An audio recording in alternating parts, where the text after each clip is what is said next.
S'il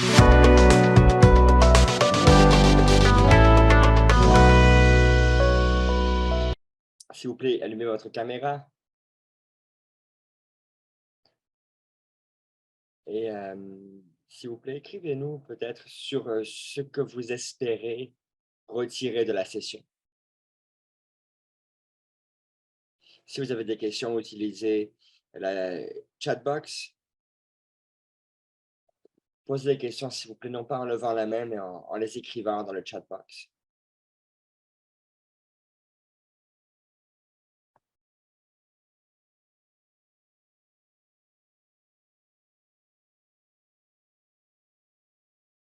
Et laissez la place aux autres pour participer en prenant pas la parole inopinément.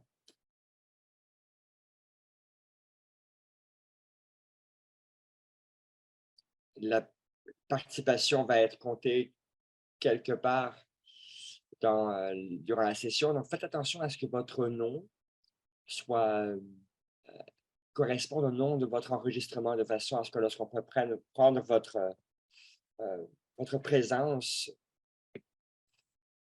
heu, ça puisse fonctionner.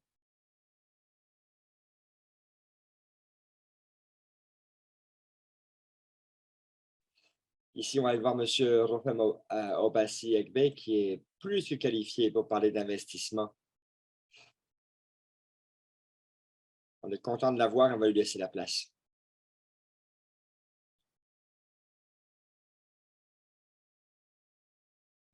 Bonjour à chacun d'entre vous qui est là, quel que soit l'endroit où vous êtes.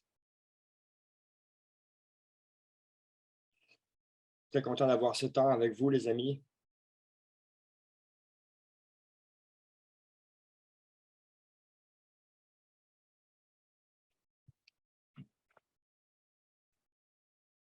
Je suis persuadé que vous avez eu une formation très stimulante et qui vous a fait du bien. Aujourd'hui, on va parler de la levée d'investissement, la levée de fonds pour le financement de votre business. Et on va parler aujourd'hui où est-ce qu'on peut trouver du capital et comment est-ce qu'on peut faire pour structurer notre financement. Aujourd'hui, il y a deux portions. Premièrement, il y a les sources de financement et ensuite la deuxième partie qui est une structure capitale optimale.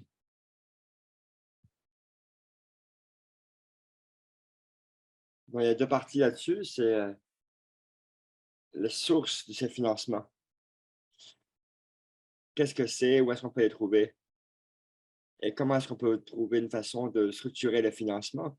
Ce qu'on réalise, c'est que beaucoup d'entreprises ou d'entrepreneurs comprennent où est-ce qu'ils peuvent trouver du financement, mais ils ne comprennent pas quelle est la source de financement qui est appropriée pour eux. Et pendant la prochaine heure, on va... Oh, la connexion de M. Roffem m'a coupé.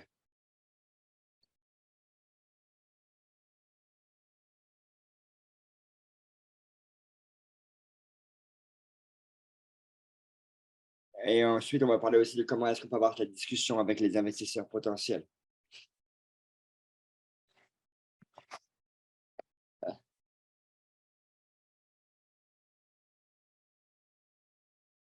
Quand vous avez commencé, votre premier challenge était, OK, comment je commence mon commerce?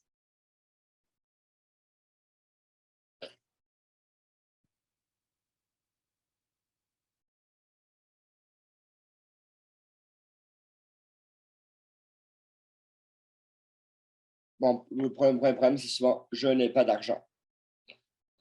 Et, et l'argent est souvent le problème lorsqu'on commence surtout, pas seulement en Afrique, mais sur la terre entière.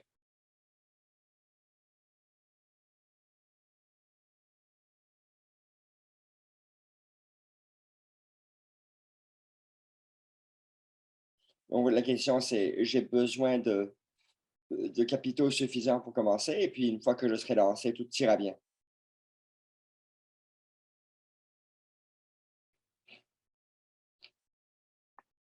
Le business a besoin d'argent pour fonctionner, pour les différentes opérations, surtout lorsque vous commencez dans la mode.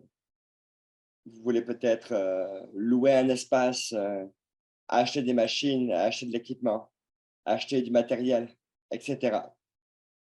Pour ça, vous avez besoin de capitaux. Vous lancez une ligne de mode. Vous avez vos différents frais.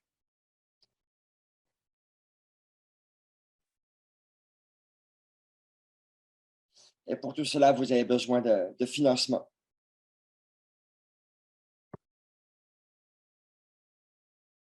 Vous avez besoin d'argent aussi pour payer vos employés ou les personnes qui travaillent pour vous, vos sous-contracteurs.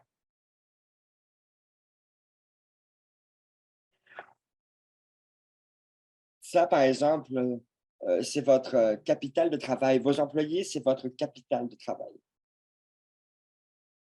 Et vous voulez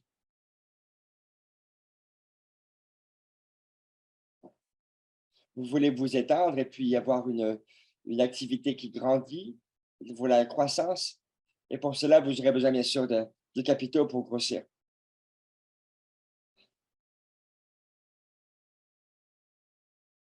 Vous êtes au Nigeria ou au Kenya ou dans d'autres villes.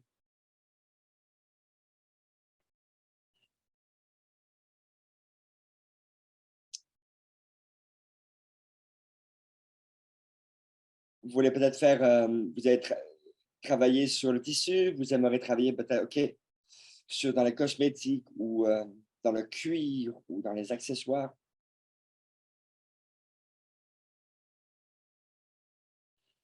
Dans ma expérience personnelle, moi, j'ai commencé avec une banque. J'ai pris emprunté l'argent à une banque et je ne voulais pas continuer à utiliser les intérêts.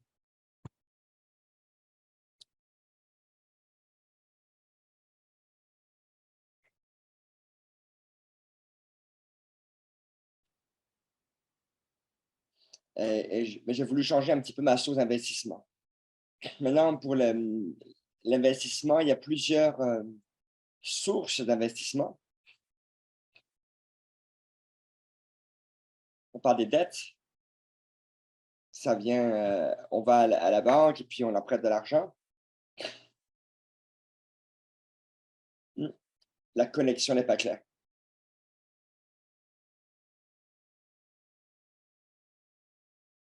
Et ensuite, vous avez les capitaux propres, l'argent de votre famille, de vos amis.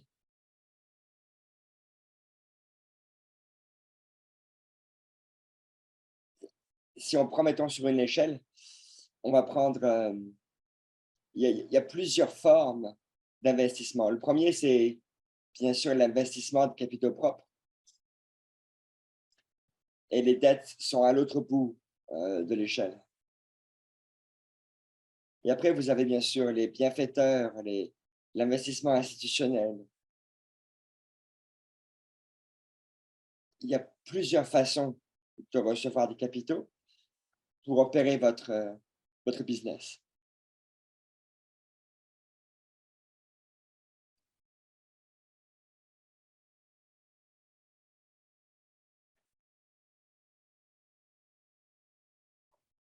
Aujourd'hui, on va parler de chacune de ces catégories, les unes après les autres. Avant de commencer, bien sûr, j'ai un exercice pour le groupe.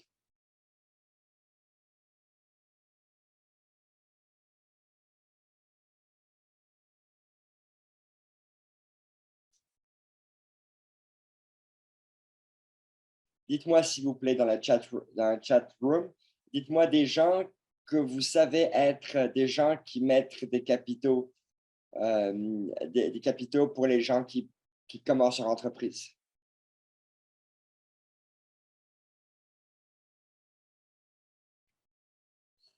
Donc là, il y a plusieurs noms qui sortent euh, dans le chat room. Alors, donne-moi les noms de banques ou d'institutions qui sont prêts à financer vos capitaux pour commencer une entreprise.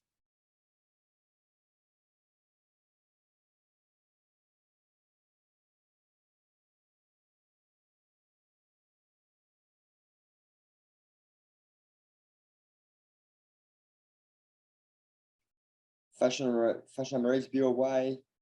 Il y a plusieurs noms que vous pouvez voir dans le chat box.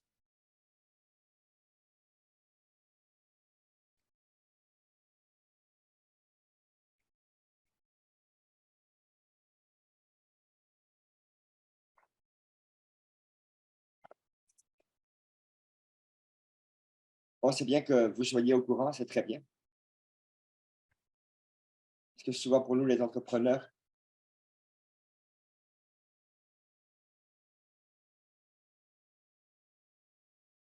le problème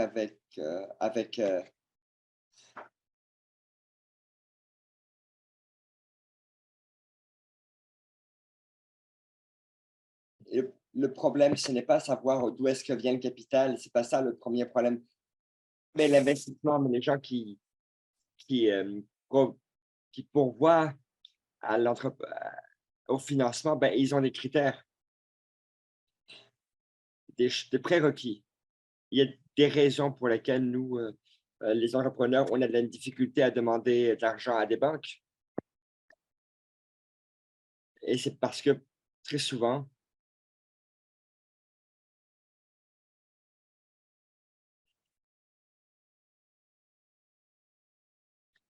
parce que les banques, à l'inverse des investisseurs, ne sont pas prêts à prendre des risques. L'investisseur privé, oui, est prêt à prendre des risques.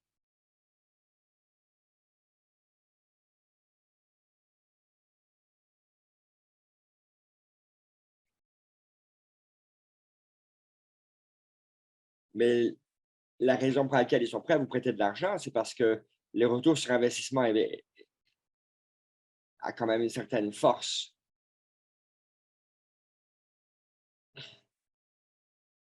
Mais un investisseur de capitaux est plus susceptible de prendre des risques que bien d'autres investisseurs.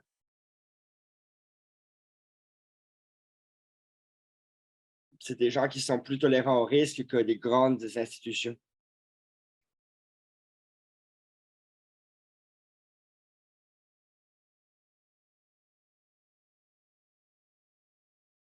Lorsque vous approchez quelqu'un pour du financement, demandez-lui quels sont ses critères pour l'investissement.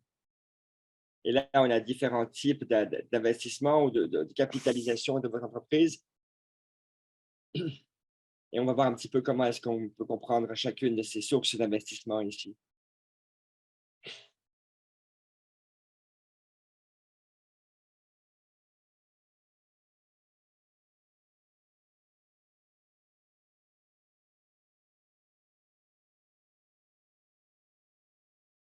Et les gens ont différentes approches dans l'investissement, différentes caractéristiques, offrent différents types de financement, bien sûr. En type de capitalisation avec les fonds propres, vous avez les capitalisations communes.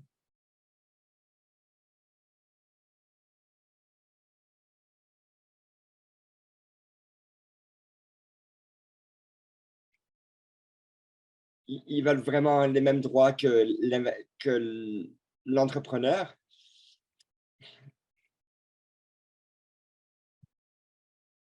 Parce qu'ils prennent un risque, ils veulent une certaine protection et certains droits, par exemple,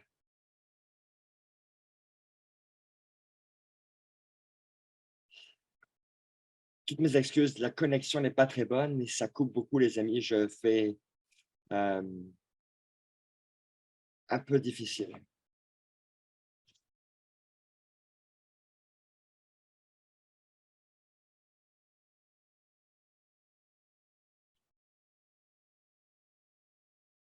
Bon, à la fin de la journée, c'est la capitalisation. Ah, je comprends pas ce qu'il dit.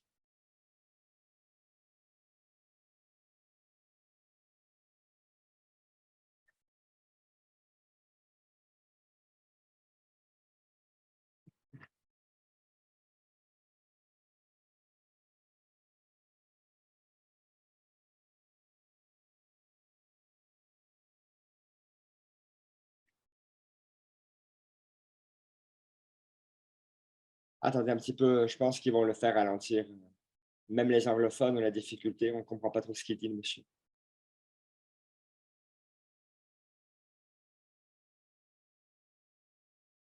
Avoir plus de capitaux que de dettes, c'est ça qui vous aide parce que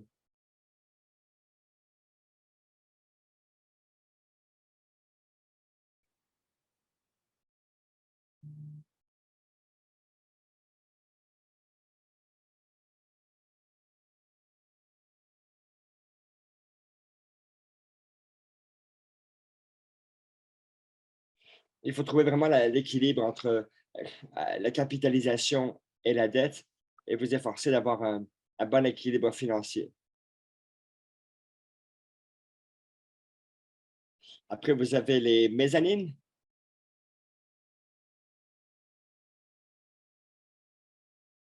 Excusez-moi, j'essaie de faire ralentir l'orateur.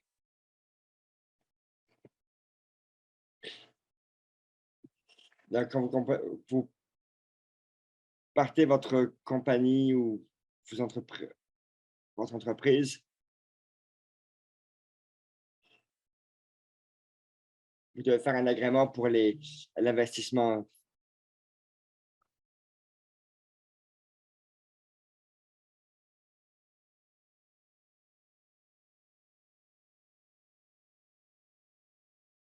Non, je ne peux pas traduire, les amis.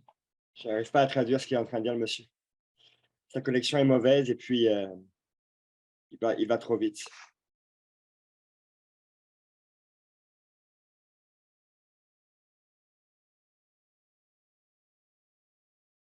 À certains points, les banques ne sont plus confortables de vous donner de l'équipement.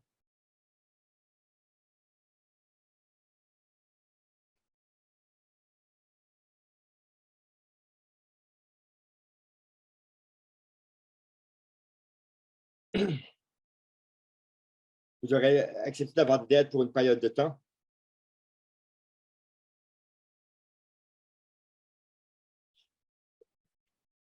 Pourquoi est-ce que les gens qui font du financement,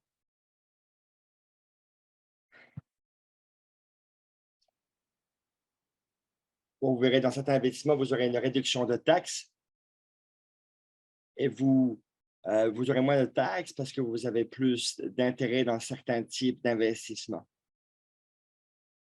Et ça va vous aider, certains investissements, ça va vous aider à avoir moins de taxes.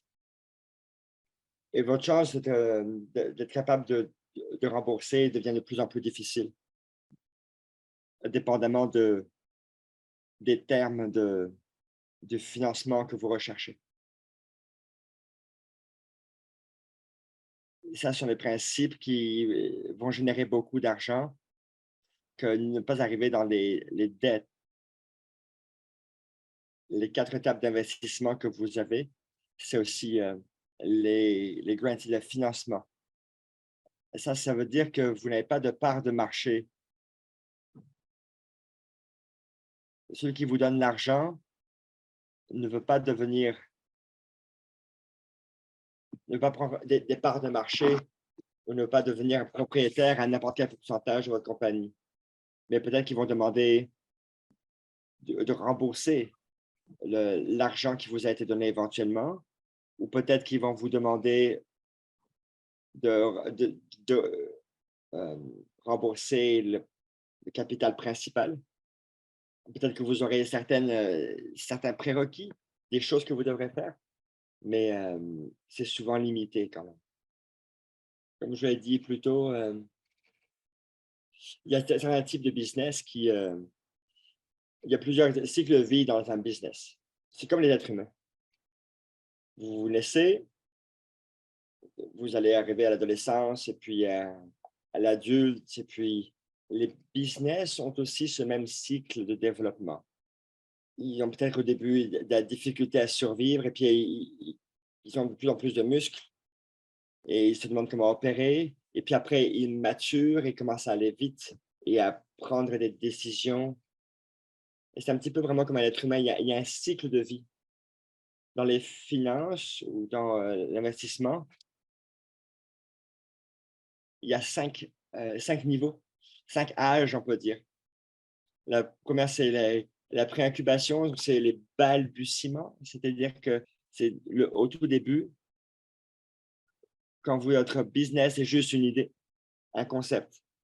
Ensuite, vous avez vraiment l'ensemencement. Vous amenez votre idée, elle fait naître pour un produit. Et c'est au début où tout le monde aime votre idée, tout le monde aime votre business. Donc, vous avez suffisamment de clients et ils reviennent vers vous. Ensuite, vous avez le scaling.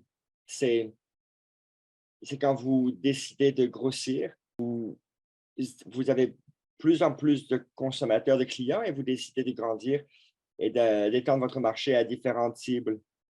Et ensuite, le dernier niveau, c'est lorsque vous établissez votre position de marché.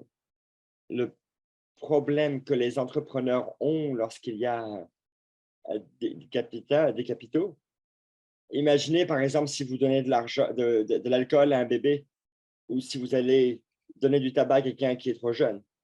Pour le business, c'est très, très, très pareil. Lorsque vous ne donnez pas 20 millions de dollars à un bébé entreprise qui n'a pas l'argent pour le rembourser. Il y a différents types d'investissements dépendamment de là où vous êtes rendu dans l'évolution de euh, de votre entreprise. Maintenant, personne ne va investir dans votre compagnie si le chef d'entreprise n'est pas pleinement engagé dans votre entreprise. Donc, vous devez pourvoir. Donc, vous-même, vous devez être impliqué financièrement à l'intérieur de votre entreprise. Et vous aurez différents types de programmes qui vont être disponibles pour vous. Il vous faut trouver le produit ou le service qui va être le plus utile ou qui va être capable de toucher le plus de personnes possible dans le marché que vous cherchez à viser. Quelque chose que vous aimez, ce n'est pas forcément quelque chose que les gens vont aimer. Donc, trouver un design, un accessoire, quelque chose qui va vous permettre de toucher le maximum de personnes. À ce moment-là, peut-être que vous ne serez peut-être pas encore prêt pour beaucoup, beaucoup d'argent. Donc, vous allez peut-être avoir d'autres investisseurs qui vont être capables de vous investir dans votre entreprise ou des gens qui seront prêts à vous investir ou à donner de l'argent dans votre entreprise. Et vous avez besoin d'argent pour trouver justement le bon produit, le bon service qui va vous permettre d'aller chercher les bons consommateurs, les bons clients. Quand vous avez trouvé ce produit ou ce service ou ce design, à ce moment-là, lorsque vous lisez une nouvelle à propos de financement, vous allez entendre les mots comme balbutiement ou ensemencement, ou choses comme ça. Donc, en fait, tout ça, ça veut dire que ça vous donne la classification dans le niveau de votre entreprise et d'investissement de votre compagnie. Ce qu'on a vu dans les derniers, c'est que les startups ont réussi à lever beaucoup d'argent à des niveaux au balbutiement de l'entreprise. Quand on parle d'ensemencement A, on va vous donner, euh, on va vous donner de l'investissement parce que vous avez quelques clients, mais ensuite vous grandissez. Vous passez d'un niveau à l'autre. Vous passez A, B, C, D, parce que le but, c'est d'arriver, de vous positionner dans le marché. Plus tard, lorsque vous devenez plus mature, votre but sera plus forcément de vous positionner dans le marché, mais ce sera vraiment d'être coté en bourse ou d'être financé par des grosses banques. Donc, il y a plusieurs niveaux, plusieurs stages dans votre croissance d'entreprise. Bon, vous devez savoir où est-ce que vous en êtes. Est-ce que j'en suis encore au balbutiement? Est-ce que j'en suis au début? Est-ce que j'ai le bon service, le bon design? Ou est-ce que j'ai le bon accessoire? Est-ce que j'ai les bonnes capacités pour être capable d'approcher le bon marché? Est-ce que j'ai tout ça? Est-ce que je suis connu? Ou est-ce que je suis rendu à l'endroit où, bon, il faut que j'aille chercher plus de marché à droite, à gauche pour m'accroître. Où est-ce que j'en suis rendu? Ce qui vous permettra d'avoir accès à plus d'investisseurs et vous devrez savoir où est-ce que vous en êtes. Ça va vous permettre de savoir quel type de capitaux est-ce que vous allez pouvoir, auxquels pourrez avoir accès. Des fois, vous avez aussi des entreprises qui vont investir dans d'autres entreprises. C'est le cas en Afrique du Sud. Vous avez les banques standards ou ah, il a réaccéléré. Je vais me concentrer, essayer de voir si je peux traduire ce que je peux traduire. Donc là, ici, des banques ou différentes entreprises qui sont des banques ou des investisseurs privés, de compagnies privées qui sont prêts à investir dans d'autres entreprises. Maintenant, vous êtes dans un programme d'accélérateur et d'incubateur. Donc ça, c'est vraiment des organisations qui sont financées par les entrepreneurs pour aider les nouvelles entreprises. Quand vous commencez, vous n'avez souvent pas beaucoup d'argent. Non, je n'ai pas compris ce qu'il a dit. Donc, les incubateurs, c'est souvent des organisations qui sont supportées par des entrepreneurs ou ils vont vous donner de l'argent, ils vont rendre des capitaux disponibles bon, en échange de parts de marché, ou alors ils vont juste vous juste donnent de l'argent pour votre investissement. Et ce qui est très bien d'ailleurs en termes de vos coûts. Aussi, le mentorat, c'est des gens qui comprennent votre entreprise, votre idée et qui vont vous donner une direction et des conseils. Et les accélérateurs, vos premiers investisseurs que vous aurez vont peut-être venir d'arriver d'investisseurs, des investisseurs qui viennent de votre programme d'accélérateur ou d'incubateur. Et ils travaillent très souvent avec une idée de stratégie. Ça veut dire que comme achat d'entreprise ou avec Facebook ou Google, les entreprises comprennent que vous avez besoin d'innovation. Quand vous arrivez à une certaine étape, vous allez avoir besoin d'innover. Bon, regardez par exemple les produits que vous avez sur Facebook ou Google. Souvent, ces produits viennent d'entreprises qui ont investi dans des startups ou des personnes avec de nouvelles idées. Et ils font ça pour améliorer leurs offres de services. Vous allez pouvoir voir d'autres, des gens qui travaillent dans le textile, des gens qui cherchent à faire de l'investissement.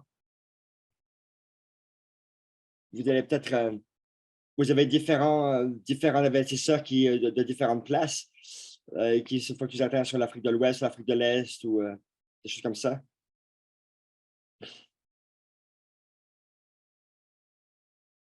Certaines choses que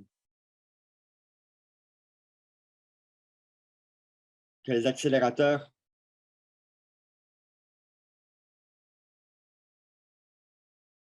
ils sont souvent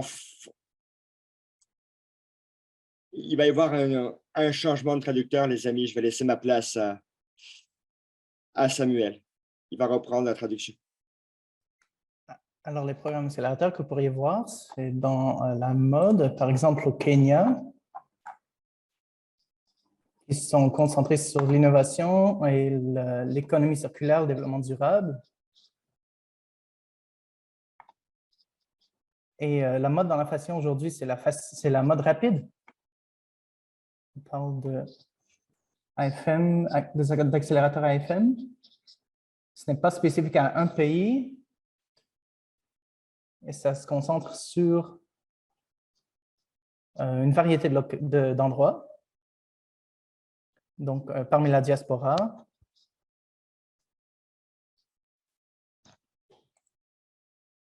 Et on parle de soutien stratégique pour...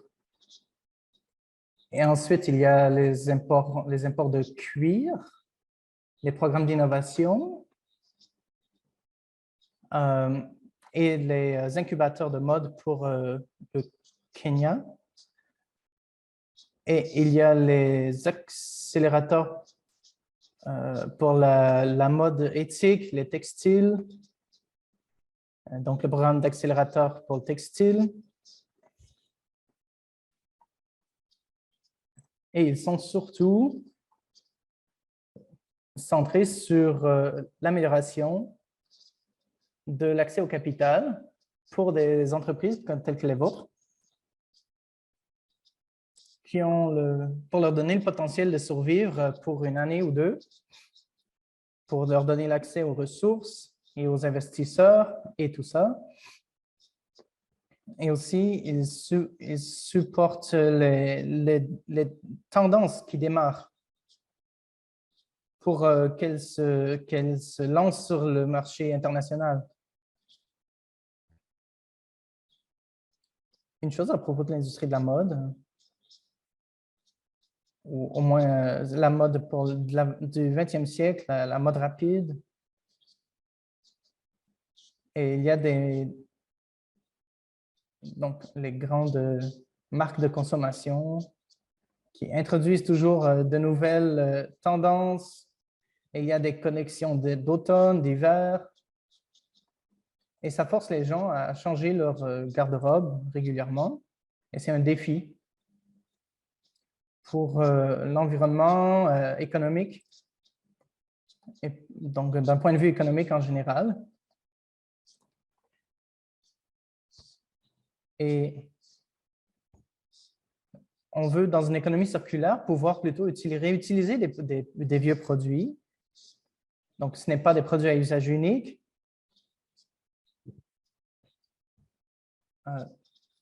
Donc, on n'a pas seulement un usage initial, on a aussi un usage bénéfique pour l'environnement, des matériaux réutilisables.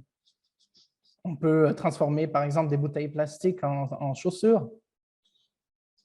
Et au-delà des accélérateurs, il y a les investisseurs, les business angels. Donc, typiquement, c'est des individus qui fournissent du capital donc, à des investisseurs. Et pourquoi ils font ça? C'est parce qu'ils ont été des entrepreneurs à succès. Donc, ça peut être dans leur domaine respectif, dans la mode, dans la technologie. Et ils voient le besoin de soutenir d'autres entrepreneurs. Alors, ce qu'ils font, généralement, c'est qu'ils vont offrir 10 à 20% de votre entreprise. Donc, généralement, ils vont utiliser des actions convertibles parce qu'ils ne veulent pas se donner mal à la tête et n'ont pas le temps de gérer voilà, la gestion d'une entreprise eux-mêmes. Mais ces acteurs, ils ont été dans vos chaussures avant, en tant que propriétaire d'entreprise. Et on a aussi des réseaux d'investisseurs, des partenaires stratégiques, et que ce soit la chaîne d'approvisionnement en général, ils auraient des ressources pour vous accompagner.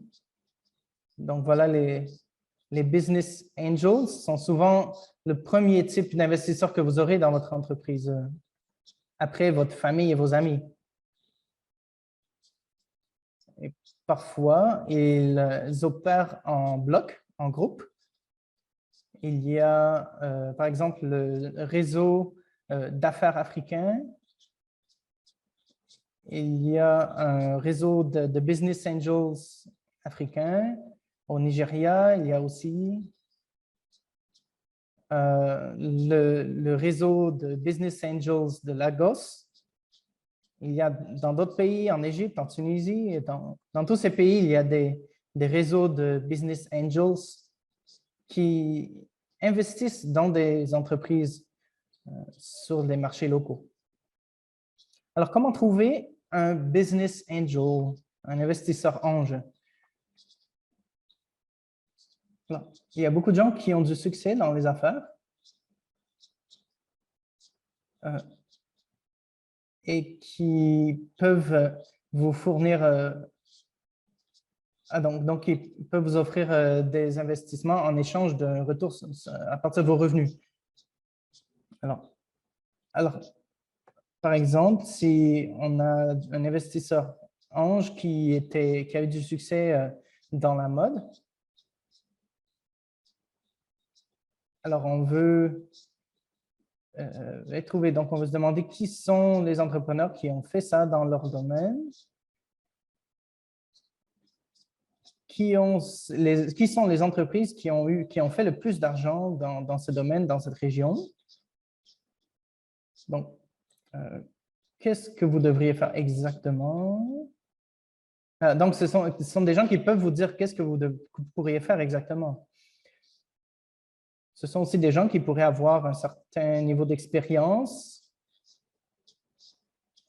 et un niveau d'industrialisation.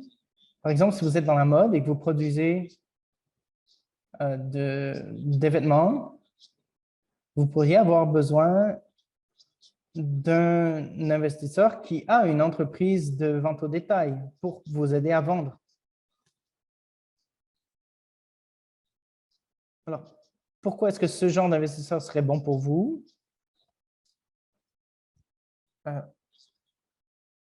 Donc, en gros, les investisseurs ne sont pas là pour vous aider, ils sont là surtout pour faire de l'argent et pour recevoir un retour sur leur investissement. Alors, comment ils font ça? C'est d'abord en vous donnant des conseils sur comment faire des affaires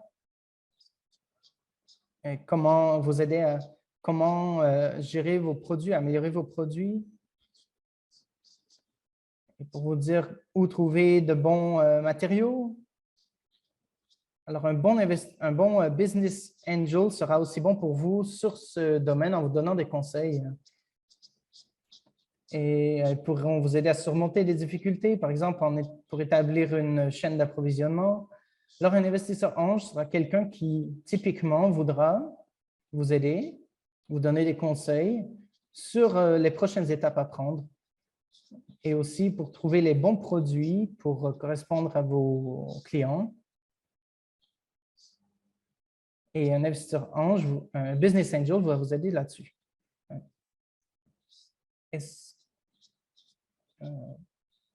Donc, le facilitateur vient de lire une question là. Alors, c'est préférable de recevoir de l'argent. Alors, oui, c'est préférable de recevoir de l'argent cash plutôt que de donner une part de la compagnie à l'investisseur. Une fois que vous comprenez quel type d'investisseur potentiel a eu du succès dans le domaine, dans l'industrie,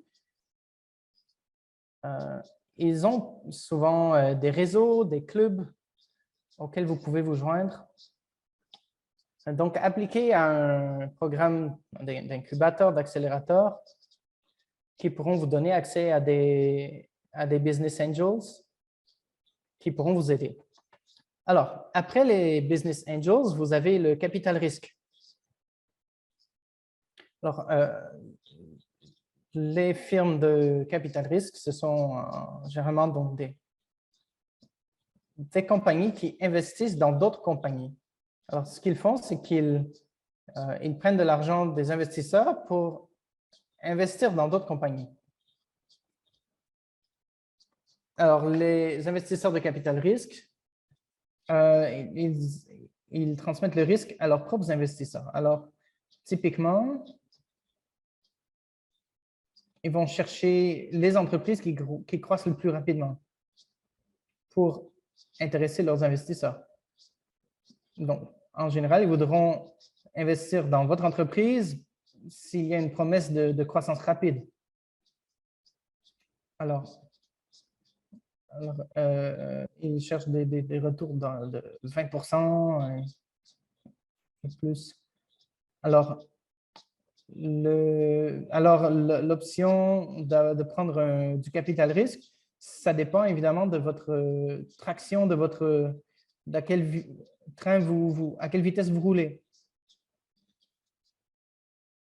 Alors, ils sont un peu comme les investisseurs, les business angels, parce qu'ils vous donnent l'accès aux investisseurs, ils vous donnent des partenariats, mais aussi, en général, ils investissent dans des produits d'une façon qui peut vous aider. Alors, la première question, c'est comment est-ce qu'on peut avoir des investissements en capital risque? Alors, typiquement, ils auront des critères différents. Alors, un critère, c'est l'industrie. Alors, souvent, ces firmes se concentrent sur les soins de santé. Alors, certaines firmes, certaines compagnies d'investisseurs se concentrent sur le soin de santé, sur la finance, d'autres sur l'économie créative, la mode. Alors, la première question à se poser, c'est quelle industrie ces investisseurs recherchent? La deuxième question, c'est quelle taille d'entreprise ils visent.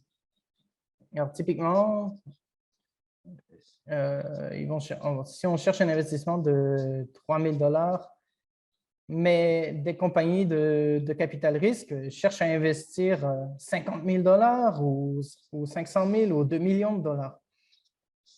Alors, simplement parce que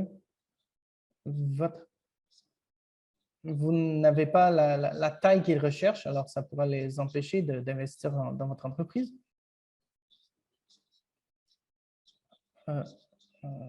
Je viens de lire une question, je ne sais pas quoi.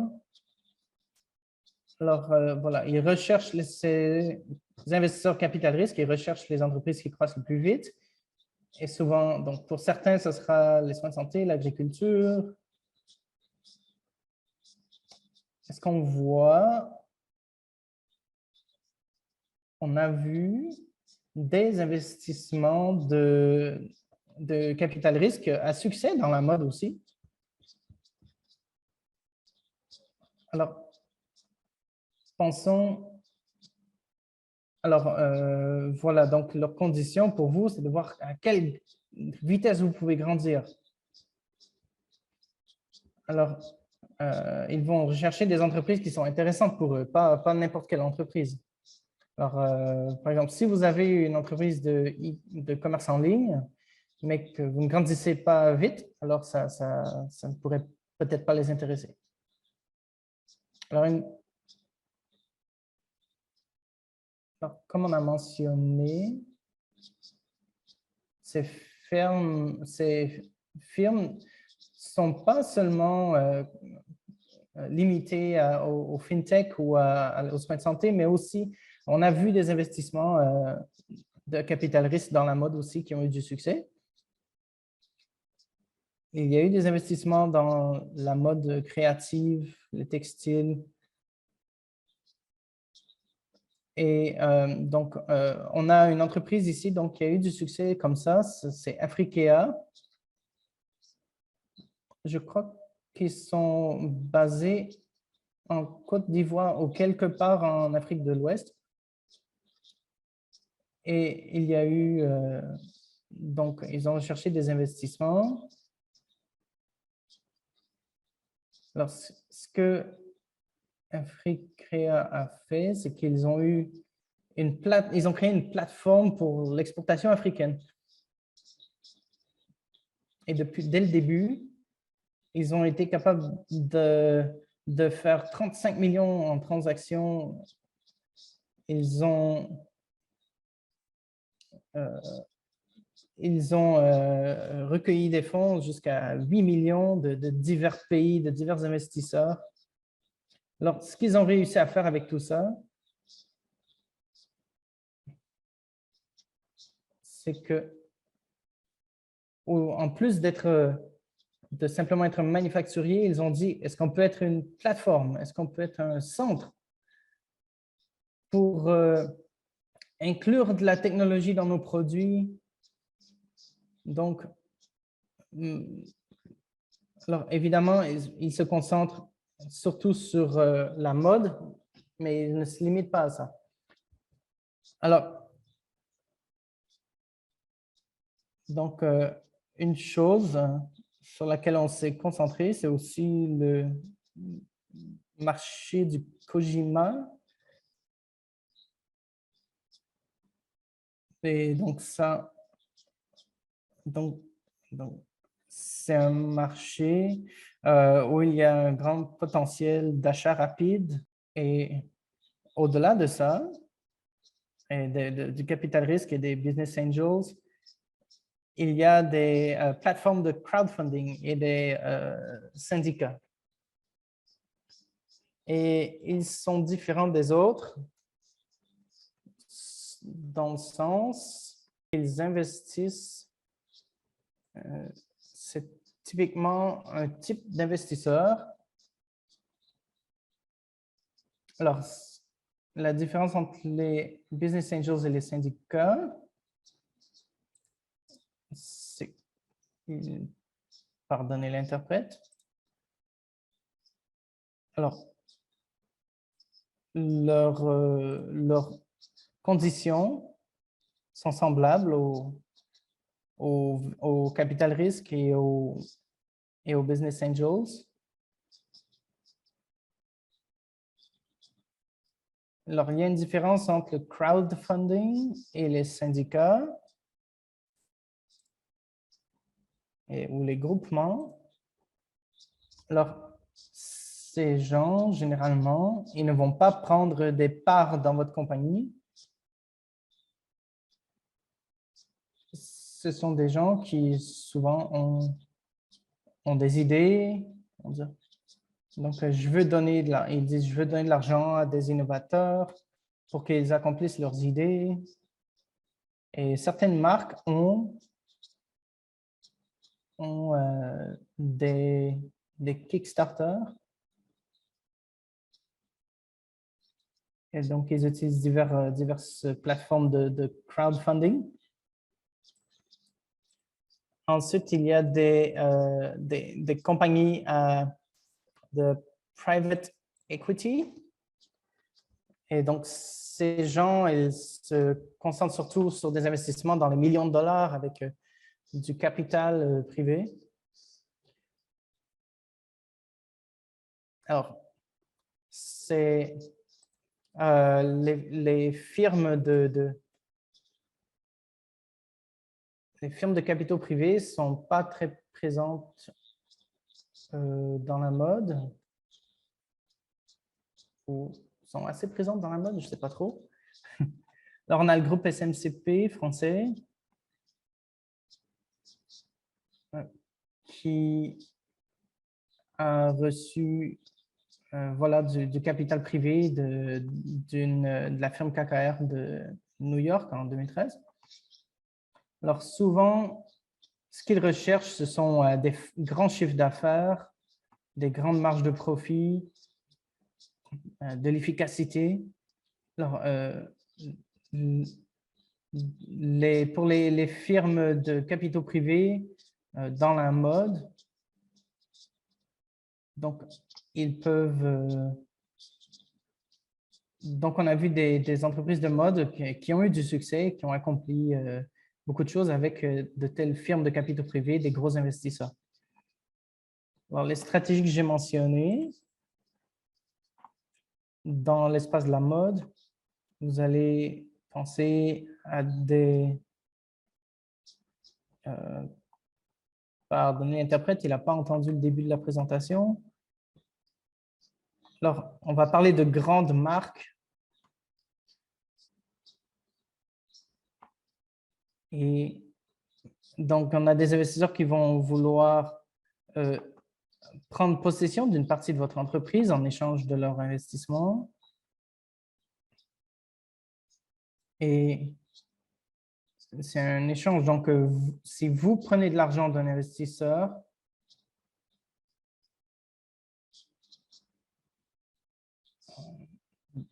donc c'est très important. Beaucoup d'entreprises africaines le trouvent difficile de payer en part de leur compagnie. Mais le fait de partager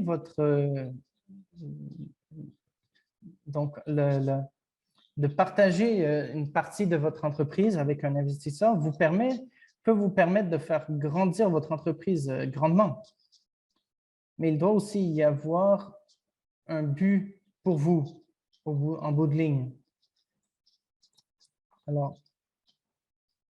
par exemple, pour la technologie, les entrepreneurs en technologie cherchent par exemple, à avoir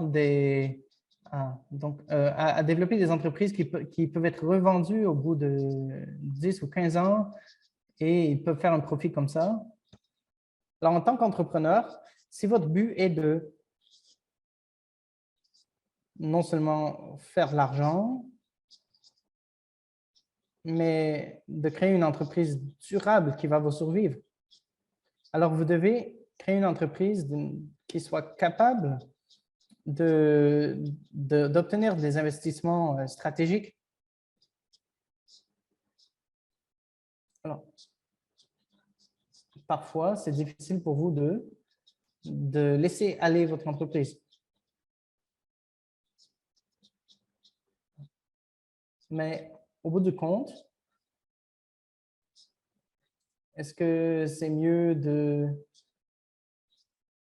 Alors, est-ce que l'alternative, est-ce que l'absence d'investisseurs, c'est mieux? Donc, pardonnez, interprète. Alors, qu'est-ce que TMT? Alors, on parle d'une compagnie de télécommunications. D'accord, exercice de groupe. Alors, on manque de temps, alors on va y aller rapidement. Ensuite, maintenant, la question, c'est quels sont les partenaires stratégiques auxquels vous pensez dans votre ligne de la mode?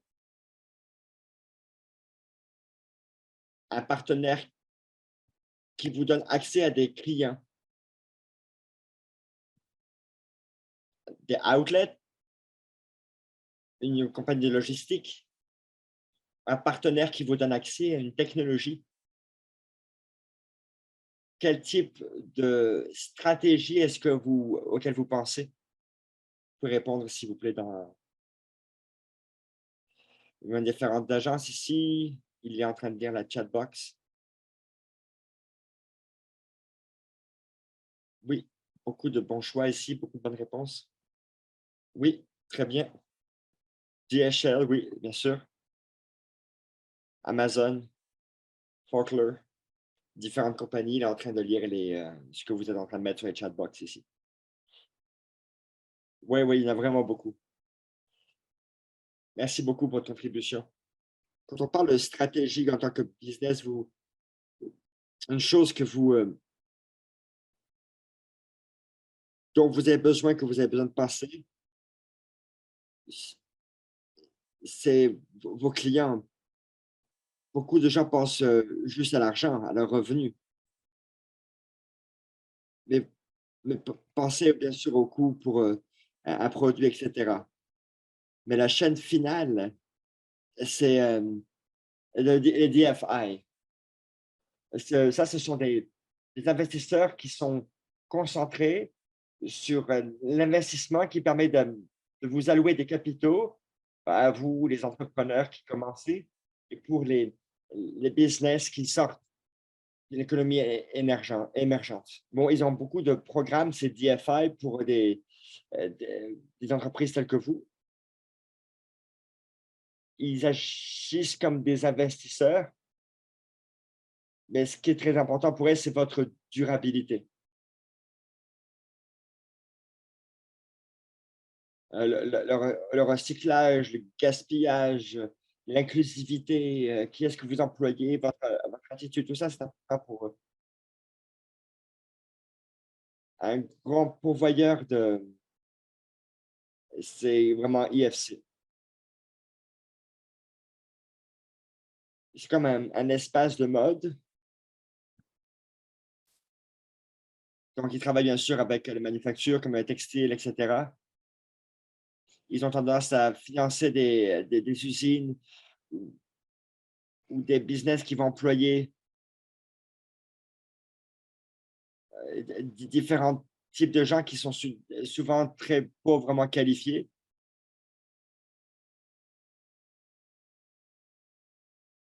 Leur priorité, bien sûr, est toujours la durabilité des manufactures. Pour eux, c'est vraiment très important de parler de durabilité. Comment vous, par exemple, est-ce que vous décidez de gérer votre durabilité? Comment est-ce que vous parlez de votre gaspillage, heu, comment est-ce que vous disposez des invendus? Hem, Quel est le montant d'employés que vous employez? Est-ce que vous incluez les femmes à l'intérieur du comité directeur? Pensez à toutes ces choses, ça c'est très important parce que si vous faites, hem, hem, quelque chose de durable, vous allez attirer des investisseurs potentiels. C'est quoi maintenant la structure du capital? On parlait de dette, on parlait de capitalisation, on parlait d'actionnariat. En termes de financement, donc on parle de structure de capital, on parle de votre entreprise. Chaque compagnie a des biens qu'ils utilisent pour, amener leurs opérations à terme. Et bien sûr, on a vu tout à l'heure qu'on est financé soit par de l'actionnariat, par du capital ou par des dettes. La structure de votre capitalisation, c'est un mélange de dettes et de capitalisation. Donc, vous avez des dettes qui viennent de la banque ou le capital qui vient de votre travail ou alors peut-être le crédit que vous donnent vos suppliers, ceux qui vous donnent les matériaux. La structure du capital, ça parle, c'est comment est-ce qu'on peut balancer les différentes sources d'investissement et pourquoi est-ce que c'est important?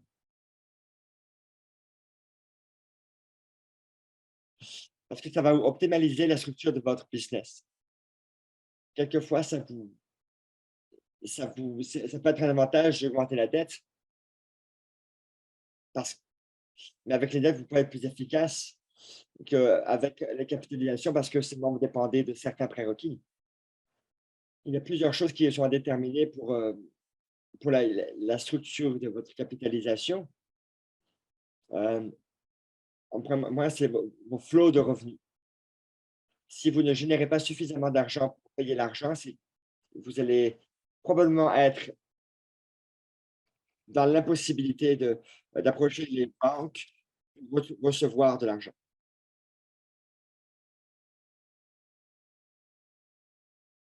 Il y a 3 C: le cash, les co les collatéraux, hem, comment est-ce que le cash coule? Donc ça, ce sont les 3 choses. Est-ce que vous générez de l'argent? Est-ce que vous avez des collatéraux, pour, couvrir les risques? Ensuite, c'est votre caractère, votre personnalité. Peut-être que vous pouvez payer. Quelle est votre attitude par rapport à la dette? C'est pour ça qu'ils mettent l'emphase beaucoup sur vos collatéraux parce que souvent, ils ne vous connaissent pas. Même si tu sais pas qui vous êtes ou qui sont vos parents, qui sont vos parents, ils ont des garanties qui permettent de récupérer quelque chose. Ensuite, c'est votre personnalité.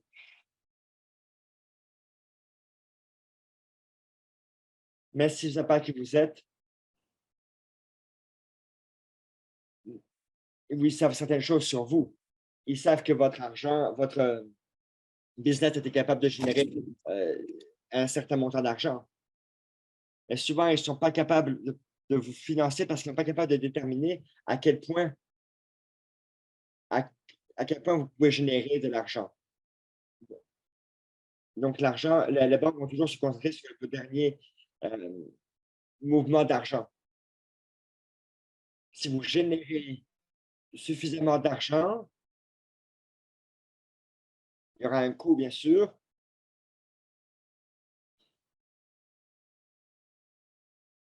Il y a toujours des coûts qui sont attachés à prendre des dettes. Par exemple, ce n'est pas seulement vos intérêts et tout ça, mais c'est aussi, vous avez des assurances ou différents frais qui sont attachés à emprunter de l'argent. Est-ce que vous avez vraiment besoin ou est-ce que vous avez suffisamment de collatéraux?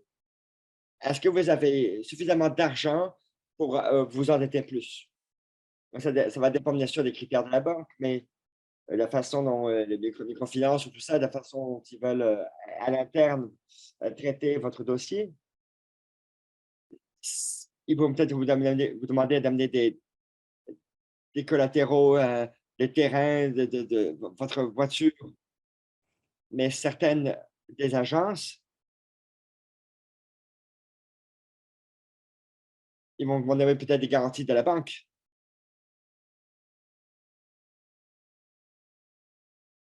Mais c'est toujours pareil, c'est toujours pareil. Ils vont, quel que soit l'investisseur dette, on va toujours vous demander des collatéraux d'un certain montant, une certaine garantie pour couvrir l'emprunt que vous avez fait. Mais vous avez toujours besoin de penser en termes de structure de capitalisation parce que vous avez différentes personnes qui vont vous donner différents types d'investissements ou de prêts. Vous avez différentes agences comme le gouvernement, tout ça, qui vont vous demander.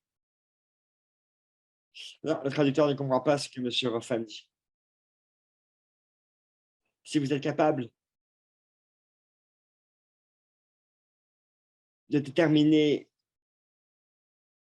des sources de capitaux ou certaines sources de revenus, ben, bien sûr, ça va être bien sûr, ils vont voir ça avec vos transactions, avec vos factures, tout ça. Des gens qui connaissent vos revenus vont être plus susceptibles, bien sûr, de vous prêter de l'argent parce qu'ils connaissent l'histoire de votre entreprise et ils sont très au courant des allées et venues de l'argent à l'intérieur de l'entreprise. Euh, Comme j'ai dit plus tôt, les différentes étapes dans l'entreprise. Ici, vous voyez un chart qui a été fait par des professionnels dans le financement. Ce que c'est dit ici, c'est que les business ont besoin d'avoir différents types, différents besoins de financement. Quand vous êtes au tout début, au balbutiement, vous ne pouvez pas payer les intérêts. Vous essayez de vous concentrer sur des partenariats ou de l'actionnariat, des capitaux propres. Quand vous allez grossir, vous serez peut-être plus confortable d'avoir des dettes. Essayez d'avoir des capitaux propres au tout début, des sources de financement. Ne vous endettez pas. Essayez de retrouver de l'argent par différentes transactions que vous faites.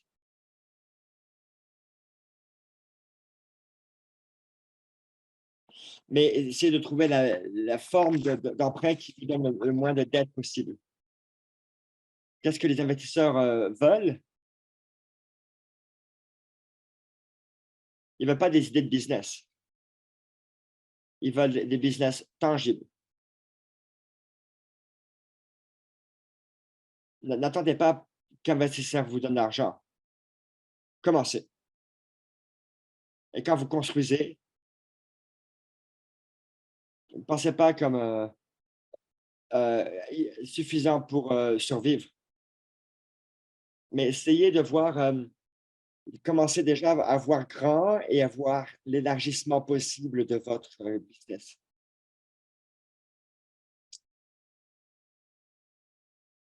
comprenez votre entreprise, pas seulement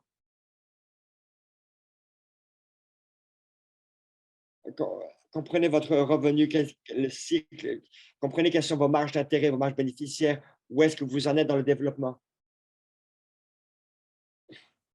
Les investisseurs, qu'est-ce qu'ils veulent voir avant d'investir? Ils veulent voir une équipe solide. Ils veulent voir une opportunité de marché qui est unique. Ils veulent savoir que vous êtes capable de délivrer le produit. Ensuite, ils voudraient savoir euh, quelque chose qui vous rend unique sur le marché.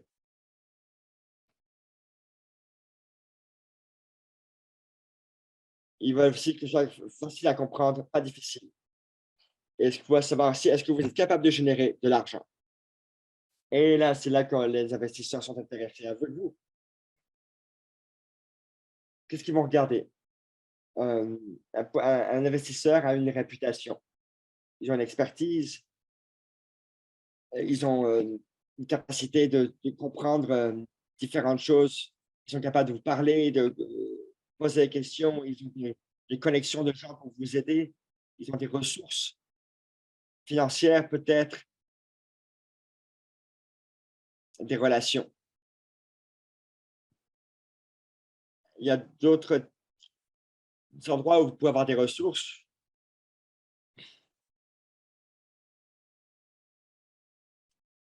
Il y a des ressources et là, je vais prendre des questions éventuellement que vous pourriez avoir sur la présentation.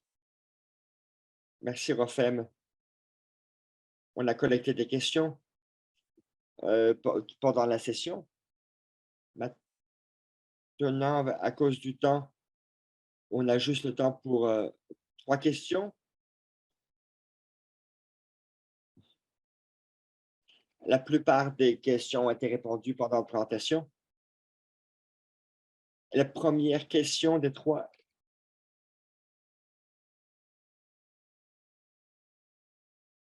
Comment est-ce que vous pouvez rendre votre entreprise crédible? Là, il va parler de l'agrandissement de l'entreprise. Quand est-ce qu'un un business est crédible et puis peut s'étendre?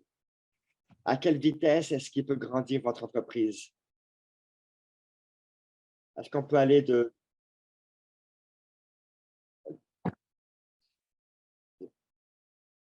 passer de 100 à 10 000 morceaux demain ou en 2 ans?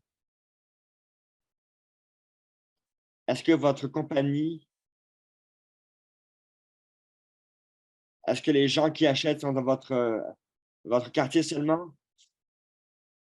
Est-ce que vous êtes capable, d'aller rejoindre un marché plus grand type de marché? Donc c'est pas seulement au Nigeria, c'est au Kenya, en Égypte ou en Afrique du Sud. Pensez à votre aux différentes entreprises. Vous savez, les compagnies qui sont à l'international en Afrique,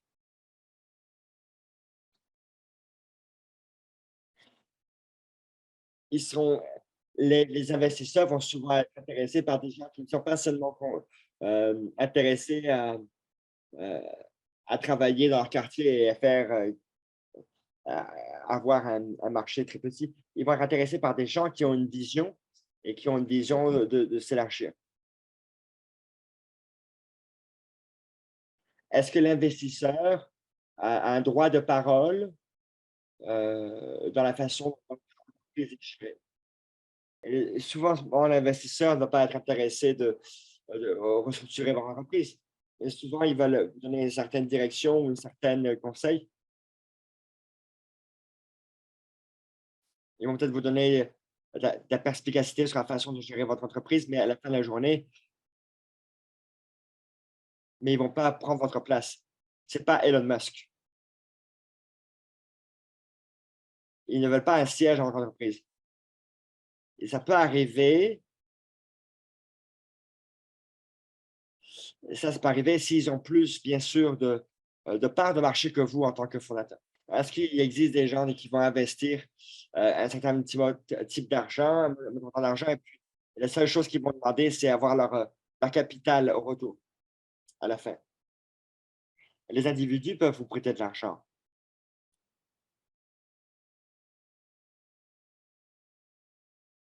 En général, un investisseur qui vous donne de l'argent,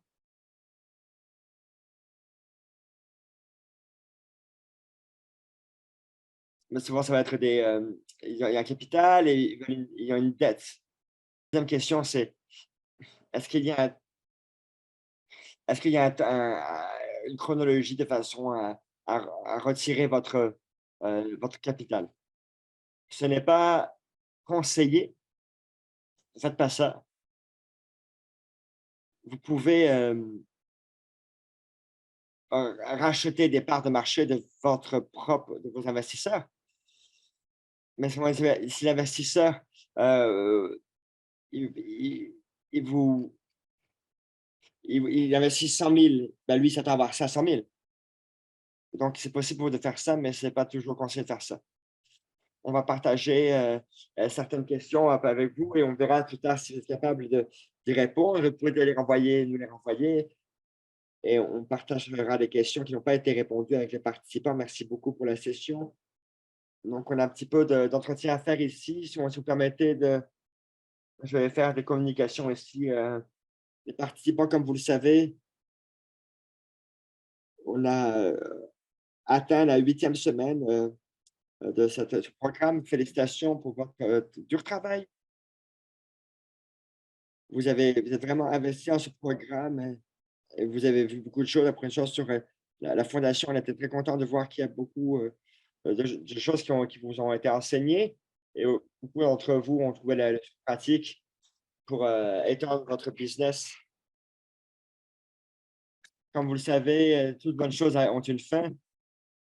Et le Fashionomics Accélérateur ici, programme est arrivé. On a une autre session demain qui va être sur différents sujets. Et l'examen sera vendredi. On va commencer par récapituler certains concepts majeurs pour l'accélérateur en Afrique. On va aussi partager des liens, faire un lien pendant le Zoom dans votre email et dans votre WhatsApp. On a partagé un lien Google. Nabaké, si vous pourriez le poster. Aussi, on parlera de ces choses, bien sûr, sur le WhatsApp. Ce qu'on a besoin de savoir à propos de l'examen, vous avez été, l'examen va mesurer à votre compréhension. Ne vous paniquez pas, juste regardez, faites une révision et puis vous serez correct. On va partager toute l'information sur WhatsApp et sur Zoom. Un prérequis le plus facile pour monter, c'est pour monter si vous devez compléter cet examen vendredi, si vous ne pouvez pas le faire vendredi. Ah, l'examen est jeudi 22 décembre. Excusez-moi, il y a un changement pendant la convention. C'est le jeudi 22 décembre qu'il y aura l'examen. Jeudi 22 décembre. Si vous n'êtes pas capable de faire l'examen jeudi, le 22, laissez-nous savoir, s'il vous plaît, mais écrivez-nous personnellement sur Fashionamount Helpdesk sur le site Internet. Ce dont vous avez besoin de savoir à propos de l'examen, vous avez besoin de compléter l'examen en une heure, pardon. Sachez qu'il va être chronométré. L'examen aura 30 questions et vous devez répondre à chacune de ces questions. Vous avez un essai pour faire l'examen. Vous ne pouvez pas reprendre l'examen. Quand vous avez complété l'examen, vérifiez bien que vous avez répondu à chaque question et soumettez l'application en cliquant sur soumettre. Si ceux qui n'ont pas Google, vous allez devoir créer un compte Gmail pour faire le test. Créer un compte Gmail pour faire le test. Pour récapituler, l'examen, comme d'habitude, alors, dépendamment de votre zone géographique, vous venez pour les 20 minutes, on va récapituler certains concepts majeurs que nous avons couverts pendant les 8 semaines. Quand ça, c'était recouvert, qu'on a fait sa récapitulation en 20 minutes, on va délivrer l'examen. Encore une fois, vous pouvez faire jeudi. Si vous pensez que vous ne serez pas capable de faire l'examen ce jeudi, on vous donne jusqu'à minuit à l'heure de l'Ouest. Si vous savez que vous ne serez pas capable de faire cet examen, communiquez avec nous personnellement si vous avez un problème. Et on prendra des dispositions particulières. Encore une fois, il y a beaucoup de questions à propos de ce qui arrive après. On partage ça après. Premièrement, chaque participant sera